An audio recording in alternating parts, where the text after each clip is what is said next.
Alright guys, I've been using my Remarkable 2 for about a week now, and I have been using it non-stop. Not just because I wanted to make this video where I'll go through everything I like and don't like about it and fully test it out, but also because I genuinely like it. It works with my personality, but it might not be worth the price point for your personality. So in this video, what I'm going to do is I'm just going to write out a list of questions I had and then write down my answers after about a week of using this tablet. By no means am I an expert on the Remarkable tablet, but that's actually the point of the video. The point of the video is, hey, if you're just a normal consumer and you buy the Remarkable, what will you learn? What will you be able to do with it after a week of using it without doing any super deep research? You know, I've gone on their website and then I've Googled a few things, but for the most part, I'm just using this thing and I'll tell you what I like and don't like about it. So let's get started with the questions. The first question is the Remarkable 2 worth it? And I believe I answered that. Yes, it is if you are the type of person who has notebooks on notebooks and all you want is to keep your notes in order and to keep them, you know, better organized and get your thoughts out there, then it's completely worth it. I love it. I am sold completely, but I am the type of person who loves to think freehand, and then I would just have all these notebooks where I wouldn't know what to do with them. Yes, it's pretty great. We'll get into the next question here, which is how is the handwriting to text conversion so that you can send the digital notes to you and then edit them on a computer? I give that about a B or a C overall. You know, you have to write pretty clearly, and then it does still make some mistakes, but it does save you time if you want to think freehand and then edit it on your computer later. So I give that a B or a C, and if that's really what you're looking for, I would say the Remarkable is still worth it. But for me, I found that I actually don't even care about that much. Even if it was just a standalone, super organized, kind of fancy notebook, it is worth it for me. It is worth it for my ADD, like to think with no distraction personality types. I wake up every morning and I use it, and I usually close the day using it as well, writing out my to-do list, and I think on it, I sketch on it, etc. Does the Remarkable 2 have internet? It does connect to Wi-Fi.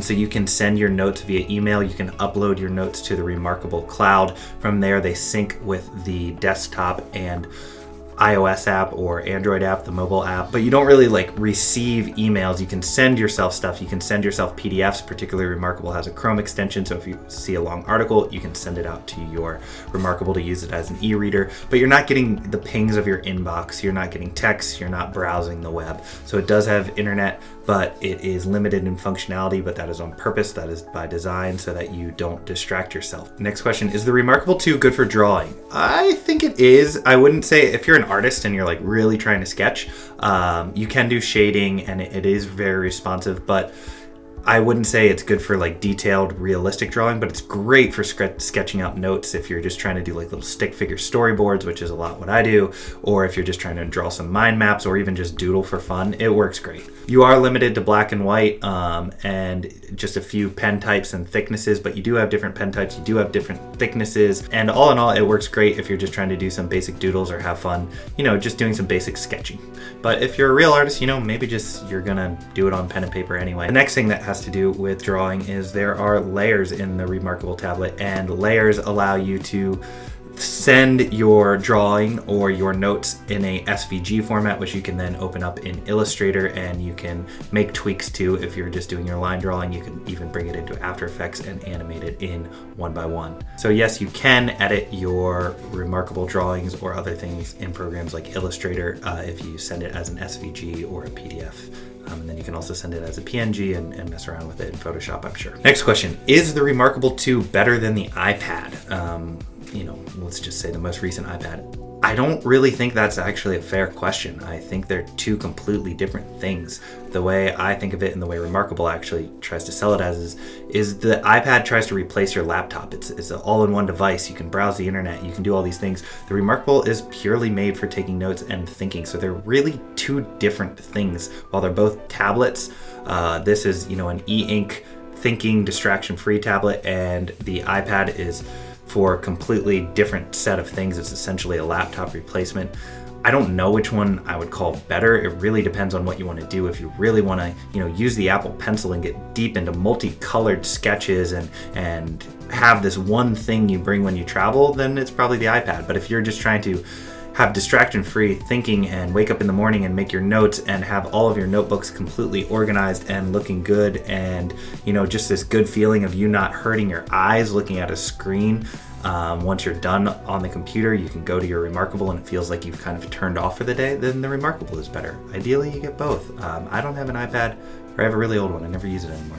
But I love the Remarkable. I don't think they are better or worse. They're just different things. So, in an ideal world, I would have a Remarkable and I'd have an iPad. Another question I see a lot out there is the Remarkable 1 versus the Remarkable 2. I have not used the Remarkable 1, but I have heard that the Remarkable 2 is far better, both in terms of lightness and design and responsiveness.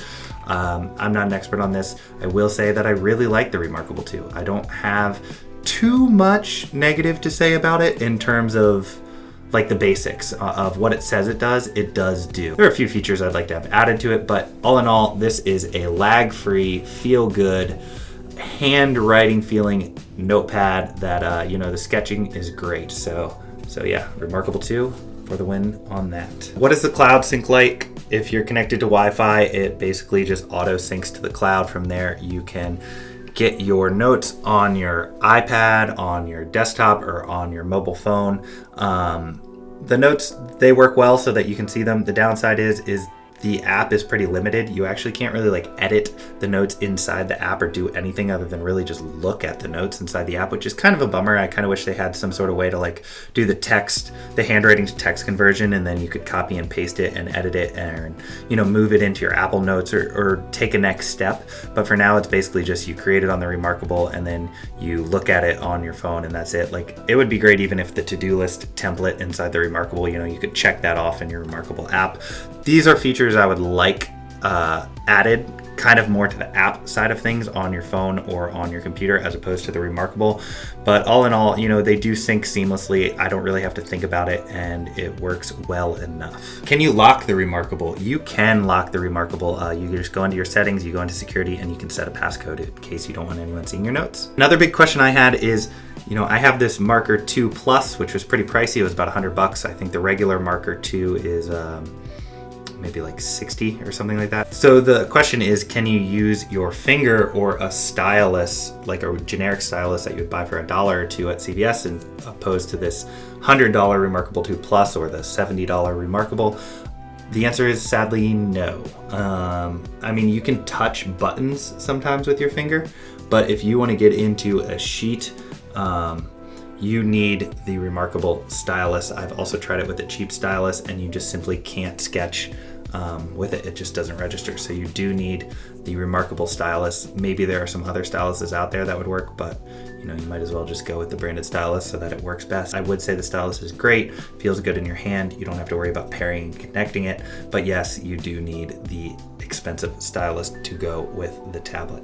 What is the Remarkable's battery life? They claim it's a 2-week battery life. It probably is if you never connected it to Wi-Fi and didn't use it all that often.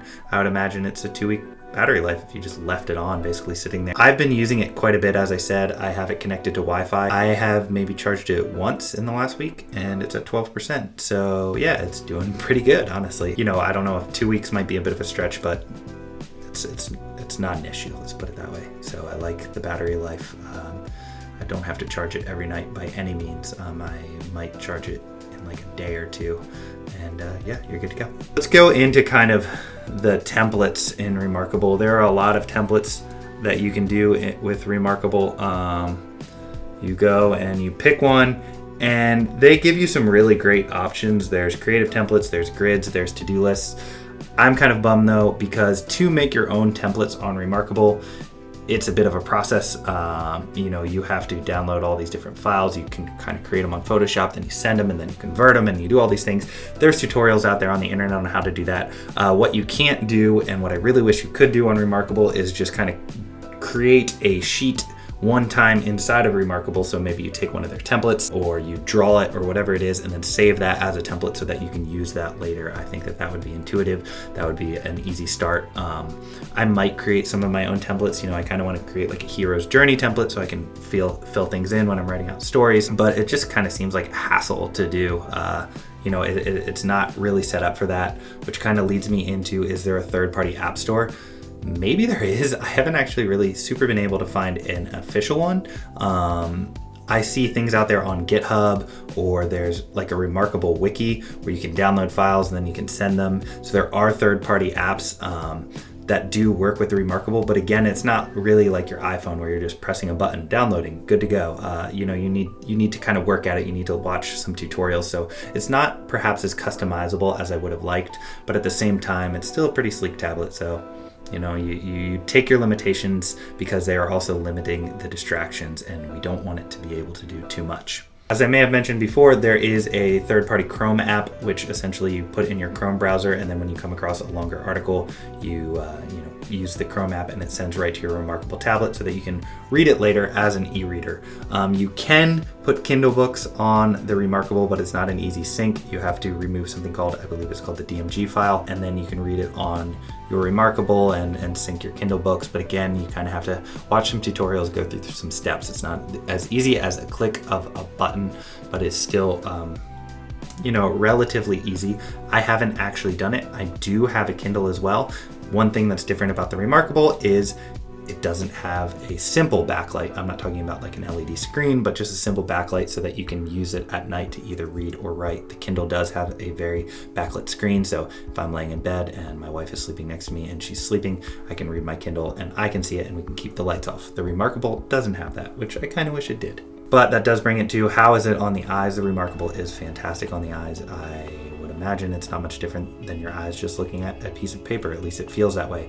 Again, a huge time I like to use this is in the morning. I don't like to plug into technology right away. So I wake up, I write out my to-do list, I write out some thoughts, I write out some notes, then I go about my day. Maybe I'll use notes here and there throughout the day. And then also when nighttime comes and I want to unplug, but my brain is still moving, I don't want to stare at a screen anymore, but I do want to take notes. I want to write out the list for tomorrow. I want to write out other ideas. Sometimes using the handwriting to text recognition, I'll write out an email freehand and then just kind of save it or, send it to myself. You can do, convert to text and then send.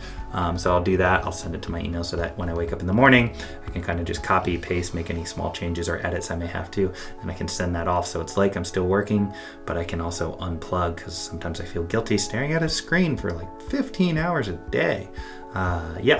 Also, it's great on the eyes. You can use it outside, so that's cool. If I want to kind of get some thinking done, get some notes done, or even write out some emails freehand, I can use it outside. Doesn't hurt my eyes. It feels like I'm taking a break, and yet I'm still being productive. Does it feel like paper? Yeah, it kind of does. It sounds like paper. You probably can't hear that, but it's got a nice scribble. There's essentially no lag.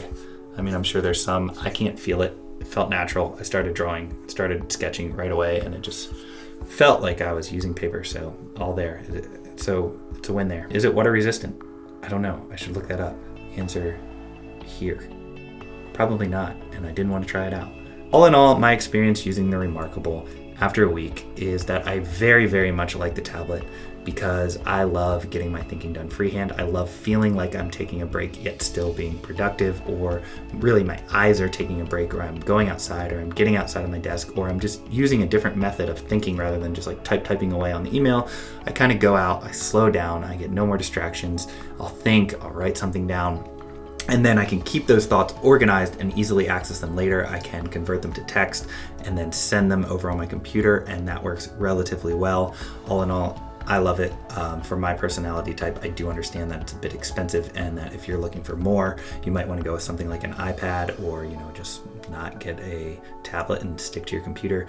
But if you are looking for something to keep your notes steady, check out the Remarkable, and maybe I'll do another video on the Remarkable tablet. But that was kind of like the first impression. I have that video, and then this is the last video of after a week, and if I find out anything cool, I'll update you guys. So please subscribe, like this video, I appreciate it, and check out all my other stuff.